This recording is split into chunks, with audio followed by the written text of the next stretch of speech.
Hi everyone, Chris Drake here at Ignata Finance, and for the next edition of my 6 Questions With series, I'm delighted to be joined by Asif Ghafoor. Asif is the co-founder CEO at Aduna, the CEO at B.EV, Greater Manchester's largest EV charging network, and formerly, Asif spent almost 14 years at Amey as MD for the investments division and member of the executive committee. Asif, welcome. Hi, Chris. How are you? Very good, thank you. Yourself? Yeah, good, thanks. Now, as MD of Amey's investment division, you worked across a variety of different areas within the infrastructure sector. Why did you decide to branch out with Aduna and EV charging infrastructure? I think there's an exciting opportunity coming into infrastructure, which really hasn't existed previously. So if you look at the way infrastructure has been used and delivered really in the last 100 years, it hasn't changed a lot. But actually over the next 10 years, thanks to a number of factors, largely led by technology, use of data analytics, and a real drive towards sustainability and social value, that's kind of created a bit of a momentum for an opportunity for something different, and for infrastructure to be different. And therefore, I just thought you need to be a lot more nimble, and a smaller organization is going to be nimbler. There's an opportunity out there for us to do something differently. So we set up Aduna on that basis and focus on 3 areas: mobility, telecommunications, and energy. And our first project, as you just mentioned, is B.EV. So we've set up the business. It's EV charging infrastructure, which actually encompasses all those different parts. So technology, data, sustainability, and social value. So it's a proof of concept of the general belief that this real disruption to infrastructure and the sector is coming. Okay, no, sounds very, very exciting. I guess just with regards to the EV sort of infrastructure network, on a national level, what challenges do we face to ensure that the network will be fit for purpose?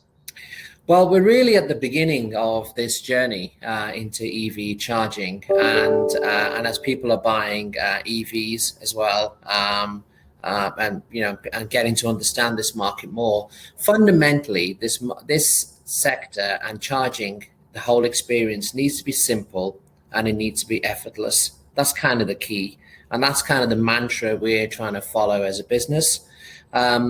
We've got a contract here today which is focused on Greater Manchester, and we're trying to install a network which is open to all. So we want to have an equal spread to create that real social value across Greater Manchester. We want it to be fair. So we've agreed a payment regime with TFGM, who's the party who contracted us originally for this contract, and also a network which is open. So you don't have to. You can become a member of the network, but you can also access the network without necessarily having to be a member through a pay-as-you-go type system. And fundamentally, it was a bit.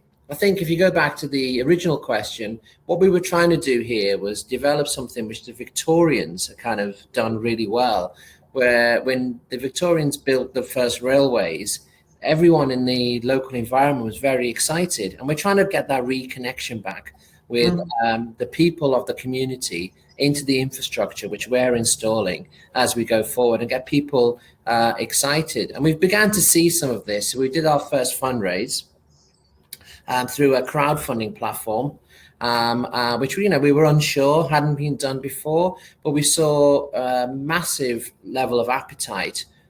So we raised 4 million in 6 days, and also if you then look at the analysis of where those people were located, actually it's interesting that the Northwest and Greater Manchester, we had a reasonably good take up. And first fundraise, we didn't necessarily target the region, but actually it's interesting to see that actually people in this area want to be connected back into the infrastructure and want to be part of what's being built out in the areas they live in the next 10 years, which is fantastic. Yeah, absolutely. I think it says it all. Just given the speed with which you achieve that fundraising exercise, but also, as you say, the demographics of where those people are based and who will, I guess, primarily sort of initially sort of benefit from that as well. On a national, I did see sort of an article in the Sunday Times yesterday, which sort of highlighted various sources, but I guess just in terms of the challenge ahead, and yeah, I guess some of the stats that were figured there were there are currently 25,000 charging points. By the end of the decade, we're going to need sort of 250,000. And to put that into context in terms of, I guess, the challenge sort of ahead is, I think they looked at the last 30 days, and I think they had a figure of 872 new connectors, which equates to about 29 per day. But to get where we need to be, that needs to be about 700 a day. So there's a significant challenge in this area. Yeah, absolutely. And, you will see time and time again, even the limited EV drivers today will say, there's not enough infrastructure, we need more infrastructure. So, there's a real demand out there for this. And just, we talk about sort of regions. How much disparity is there on a regional basis throughout the UK? I think if you think about this market now, we've got a sector here which really is, as a country, there's not enough infrastructure, full stop. So we haven't got enough charging infrastructure. Norway and the Scandinavian countries tend to be held up as the exemplars. If you want to look at where we should be trying to aim towards. London, as always, is ahead than everyone else. Greater Manchester is below the national average, which is disappointing given the size of the population here. In other areas like Northern Ireland, I was talking to one of my close colleagues who's worked in infrastructure in Northern Ireland, there's people are not buying EVs because they're not sure there's any infrastructure. The infrastructure is so limited there.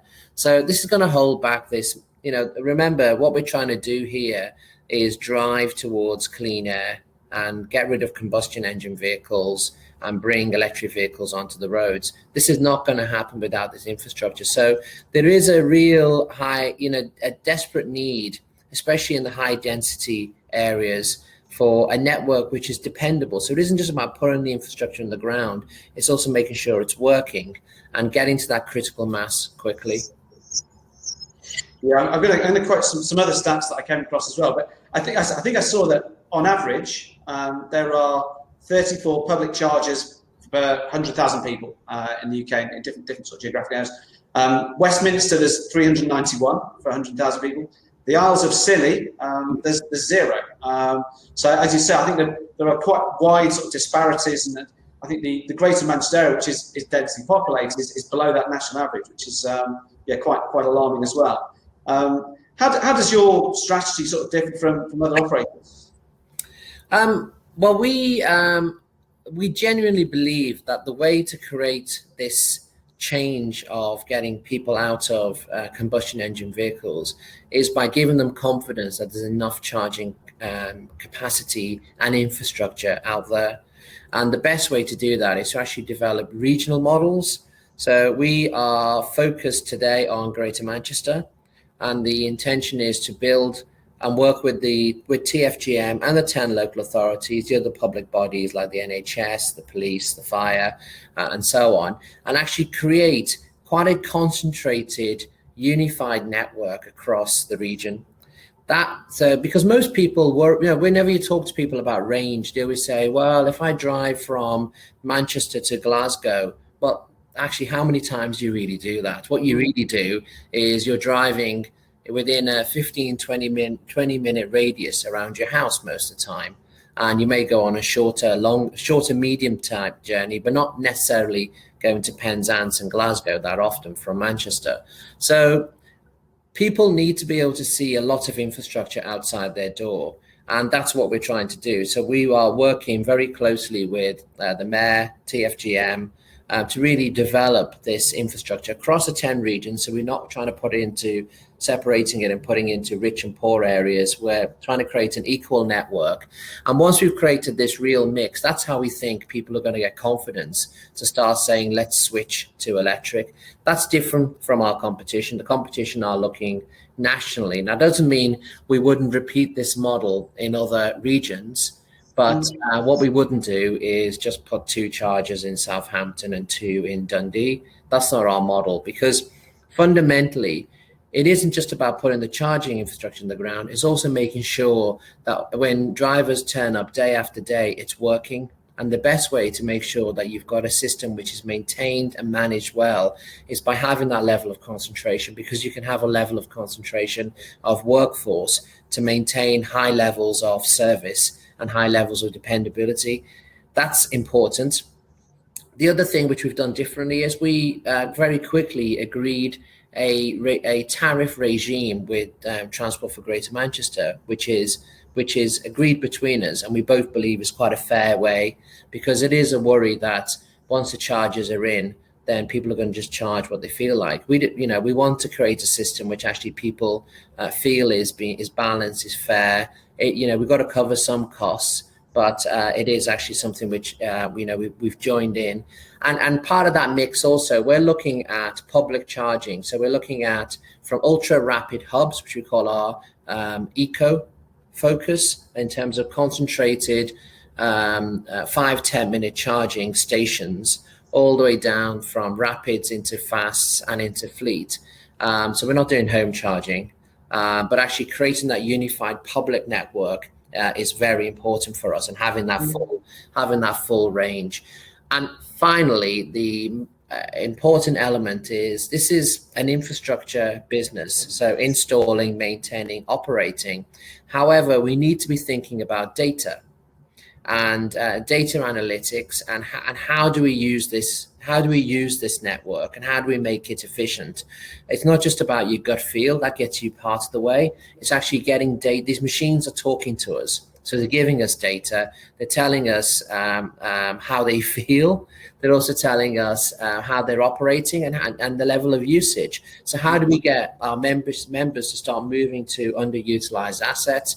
How do we create a network which actually we understand from a data perspective of where people want charges and where there should be more concentration of network once we've created an equal balance, and grow it further and further. So technology and data are integral in the way we're delivering this business. And again, I think that is slightly different from most of our competitors as well.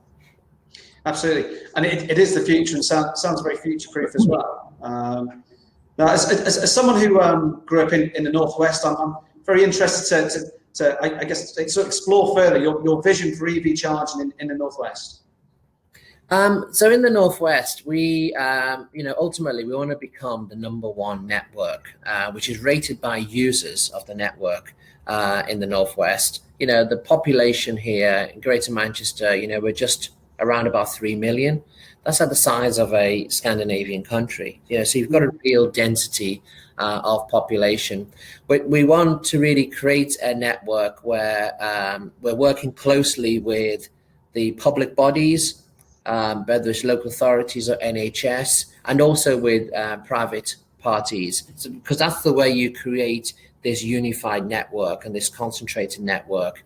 And for us, it isn't just about focusing on the cities, it's about focusing on the towns as well. So within Greater Manchester, you've got the 2 cities, but you've also got the other 8 local authorities. So there's 10 local authorities in total.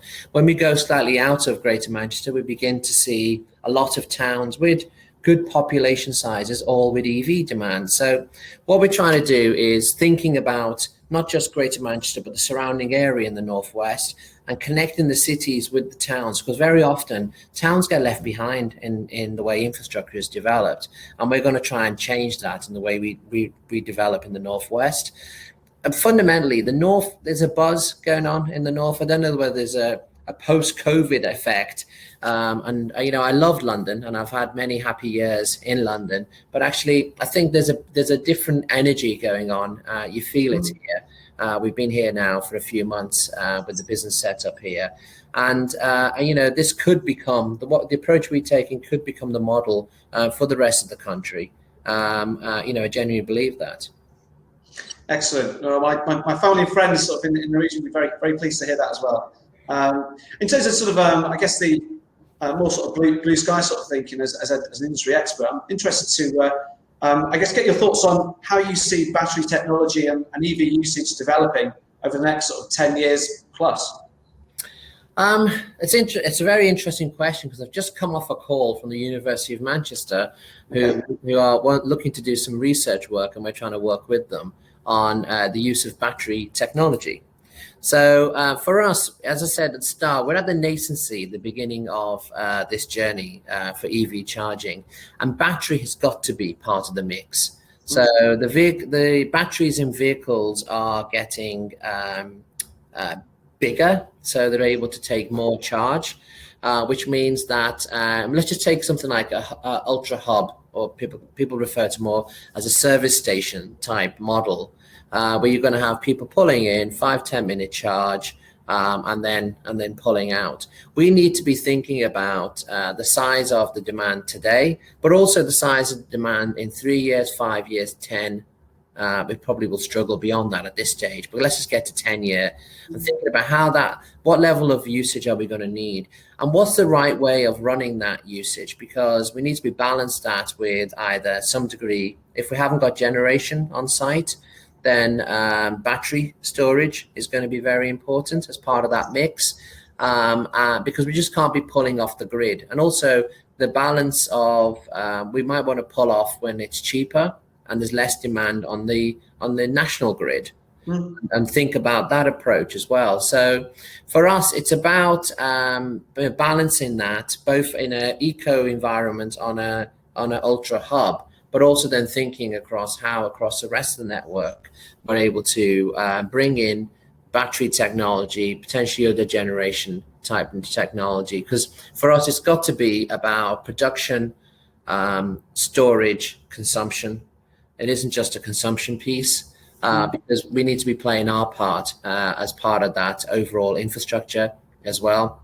So, if we get this right, we will basically push up EV consumption massively, because you've created a network which is stable, everyone's comfortable going forward, and you've got that right mix. The conversation with the university is we're doing a test case right now on one of our potential sites of looking at that combination of a little bit of generation, storage and consumption.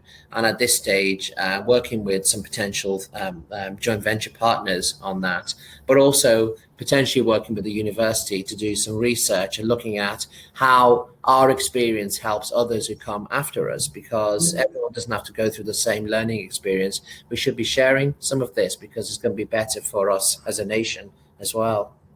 Absolutely. No, really interesting. And thank you for your time today. It sounds like really exciting time for you guys, and I guess the future's very bright. Absolutely. Well, thank you, Chris. And if you're up here, please do become a member of BEVE. More than welcome. And we will look after you with hopefully you'll have an electric vehicle by then. The next time I'm up to see my parents and family, I'll definitely give you a shout. All right, excellent. Thank you. Thanks a lot.